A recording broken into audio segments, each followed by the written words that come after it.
Hello everyone and welcome to Ticker.com news channel on YouTube. On this channel, we review stock markets, discuss financial news, market trends, and economic data from Wall Street to Global Street. So let's dive in.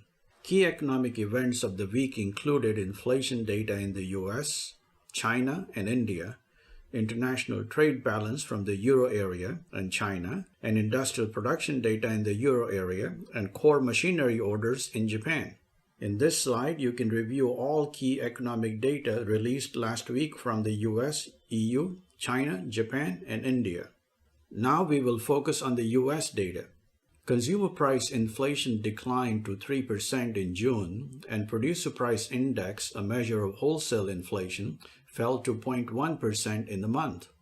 In this slide, you can see consumer price inflation has been steadily on the slide after peaking in June 2022 at 9% and has been declining for the last 12 months in a row and dropped to 3% in June. But core inflation is another story in the next slide. Core inflation peaked in September 2022, 3 months after overall inflation peaking in June. Core inflation has been harder to cool and has only declined from its peak of 6.6% in September to 4.8% in June. In other words, while overall inflation is cooling, but the Fed's work is not done because stubborn core inflation is well anchored in the economy and showing no signs of easing. Easing of consumer price inflation is also reflected in the weakness in the producer price index in the next slide. Wholesale inflation has sharply fallen from its peak of 9.7% in June, and the PPI is now down to 0.1%, largely reflecting easing of price pressure in goods and ending of supply chain disruptions. Let's review economic data in Europe now. Looking at economic data from Europe, we review inflation in the euro area and France, international trade balance, and industrial production. In the next slide, you can see the consumer price inflation has been cut in half from a peak of over 10% in October to 5.5% in June, but core inflation is a different story. Core inflation peaked at 5.7%, but 6 months later in March of this year, and inflation is still above 5% in June, significantly above the central bank's target of 2%. So the ECB is more likely to stick to its hawkish stance of lifting rates at the next policy meeting. But there was some good news on foreign trade front, as you can see in the next slide. Imports declined faster than exports, and trade deficit plunged to 0.3 billion euros in June from 30 billion euros a year ago. In other economic news in the region, volatile industrial production rose 0.2% in June, and the UK's economy shrank less than expected 0.1% in May, as the next slide shows. Turning our attention to economic updates from Asia, let us start with China.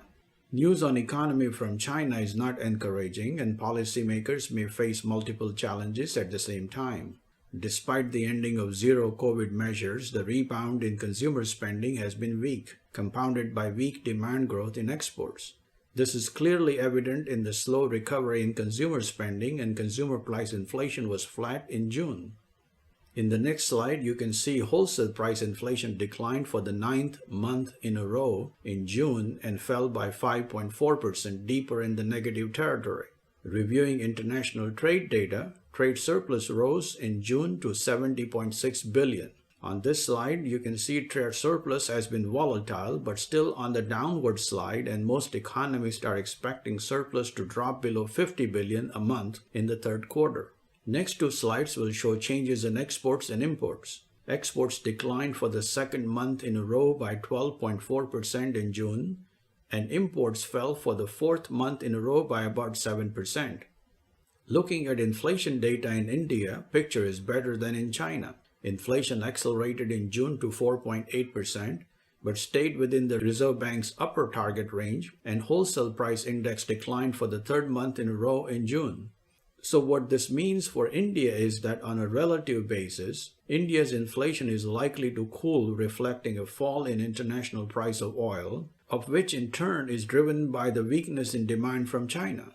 So India is a beneficiary of China's uneven economic rebound because the weaker oil prices help cooling inflation in India, because India is one of the largest importer of crude oils. Let's review stock and bond markets and what happened this week. Market indices closed higher for the second week in a row on easing rate path and inflation worries. Optimism prevailed in financial markets, which may be misplaced, that central banks will stay on hold or lower rates. Not likely, as I explained earlier.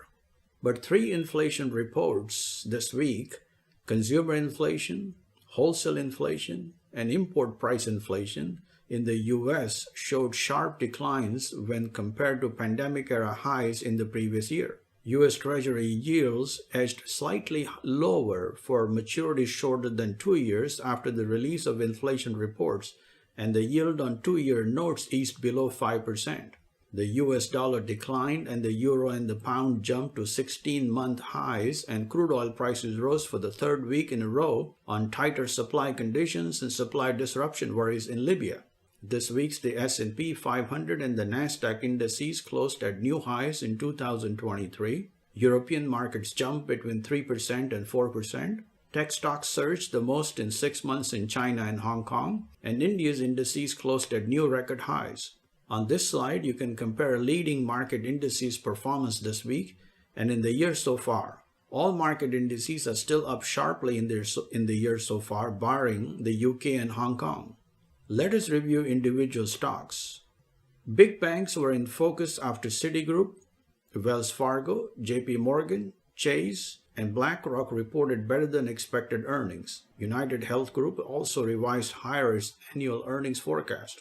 Microsoft won its court battle against FTC after a judge ruled in favor of the company's purchase of Activision Blizzard. Of course, FTC is going to appeal. Amazon.com reported record Prime Day sales this week, and Delta Airlines reported record quarterly revenue and earnings following a sharp rebound in air travel after 3 struggling years. So what is coming ahead next week? Next week, investors will focus on earnings from IBM, Morgan Stanley, Goldman Sachs, the Bank of America, Netflix, Tesla, and Johnson & Johnson, and 200 other companies. U.S. housing starts and building permits and existing home sales will be in focus on the economic front. Inflation data from the UK and Germany and final read on inflation in the Eurozone will be on tap as well. In China, economists will be reviewing second quarter GDP, industrial production and retail sales data, and People's Bank of China is expected to hold rates next week. In Japan, investors will be looking ahead to the release of consumer inflation data. We will see you next week.